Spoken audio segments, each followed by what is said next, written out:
What's going on, everyone? This is Jacob Shoup. You're watching the Tom O'Brien Show. Yeah, take a look at this. I mean, we really had quite the rollover today.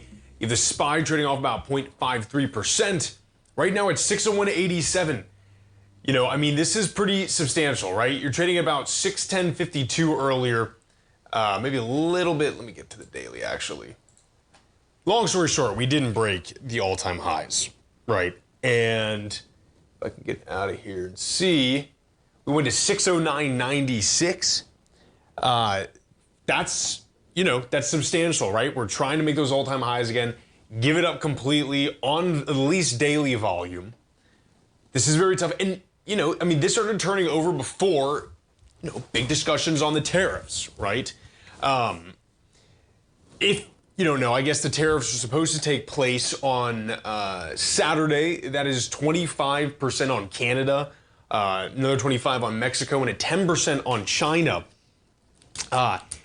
You know, the reason why I'm not playing this right now is because this could easily resolve on Saturday. And that is what's so crazy about one even releasing this information today on their end.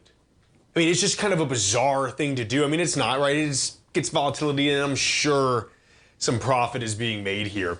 But I mean, this is some big movement to the downside right now for the SPY. Of course, only off about 0.55%, but just the reversal is interesting, right? So I mean, we're going to go into the 590s here very soon. Now, again, I personally am not wanting to take any position going into Monday because, I mean, Trump could talk tonight at 11 p.m. He goes, you know what? We all buried the hatchet, and in fact, we're going to increase trade or whatever it might be, and then this thing takes off. Part of me went so badly because initially I was actually watching Tesla throughout the day because I am just drooling to short this thing. So this is impressive movement to the downside, right? You're at 402.59. You had a high right there of nearly 420. Shout out Basil, Chapman for those round numbers right under the 420 level. So, I mean, that failed, obviously. A lot of this is kind of just fun selling here because you see similar movements in Palantir as well and Apple as well. But what I'm thinking, it was kind of hoping for, and I say hoping, I don't want people to get, you know, their portfolios annihilated, but I was kind of halfway hoping this was kind of like a bull trap, right? I mean, you're getting more, the paradigm, the conversation, and I'm going to talk about Tesla for a second, but it's happening with everything too, even Palantir, right? Of course, Palantir has earnings. The sentiment is starting to shift, I feel like. You have a lot of, at least big analysts saying, I am done with this stock. I don't want to look at it. Obviously, the JPM analyst came out today and just kind of said, I'm done with this thing. This makes no sense. Why did it move this much to the upside? Forward guidance was non-existent for Tesla. $10 trillion not for humanoid robots is not even really forward guidance. And what he said is this year would be, quote, epic. And 26 and 27 would be, what, very good or something along those lines. I mean, it's like Elon's trolling at this point, you know, and, you know, I mean, retail's buying this kind of stuff, man. I mean, they want it to go up. They see everything as a dip, right? And I mean, retail does play. I was discussing this with someone earlier outside of the company. So like none of our clients or anything, but he's like, oh no, retail's not in the market. Like they don't have any money. It's like, it has increased the daily flows at 86% since 2019. I mean, retail is in control of a lot of these things, not necessarily in control, but I mean, they can really affect movement, you know, and I mean, that's what this was to the upside. You have a few funds that are just kind of like Argus, giving insane price points for these stocks. So I don't know. I was kind of hoping this was like the bull trap, and now we're going to get a major sell-off. I think the market is becoming increasingly skeptical of these super high PEs, these super high market caps. I mean, really, what happened with Tesla is also insane. And this is another kind of paradigm shift we're going to have to look out for, where a lot of these big companies are now almost going to be like a Bitcoin proxy a little bit, right? I mean, you had 660 million listed for Tesla last quarter because of a mark-to-market change with Bitcoin, right? And that's a new standard for accounting. I think it's 2023-08.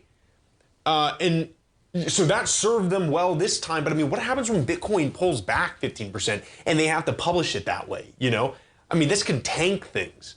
So you have a lot of different moving parts going on right now. Of course, the tariff, I mean, you can see the board here. I mean, it's entirely red. The only thing it's not is the dollar, right? And Google, I guess. So Tesla's going to flip probably, right? I mean, we want to get back to that 400 level. I mean, you started the day, what? I mean, really running up. You had a low in pre-market at 397.55. Look, you can see right there, Argus raising this to 488, 286. I mean, this is completely divorced of any fundamentals. I think a lot of this stuff is, you know, and while, yeah, of course you're having this, you know, slight bounce back and everything from Monday, I mean, some of this needs to get taken off, I think at least, right? And I don't know what it is that like shocks the retail to stop doing this kind of stuff, because their constant thought is just anytime this dips, just keep going, you know. And I don't think that's gonna last forever. I don't know if as they get bored, something else happens. I don't know if sector rotation is even something in their minds. You know, I can harp on Tesla more in the sense that, like, even if these robots do come out, which I don't think they're going to at any time soon, and certainly not at 10 trillion revenue. I mean, this is how silly it is. That's not even the best way to make robots that help you out in factories. I mean, the human body is not designed for that, right? So I don't understand the anthropomorphism in the bots. Anyways, you know, you're getting kind of smacked right now everywhere, every which way. And quite a rollover for the individual equities, especially at the top in the Magnificent Seven and in the SPX as well. I mean, you take a look at Palantir. I haven't even checked since this happened. Yeah, 82.05, right? I mean, you've given up quite a bit. You had a high right there of 85.22. We're back on. And again, it's fun movement, but you know, it's interesting. You have a ton of the analysts against this thing on Monday, but if Apple or Tesla or anything to go by, in all, you know, reasons, you should long this thing. It's very bizarre, you know. So we'll see what happens. I mean, really, if this tariff stuff clears up on Saturday, it doesn't take effect, we reach some kind of, you know, whatever common ground, I mean, this market will probably take back off again. Folks, stay right there. We'll be right back.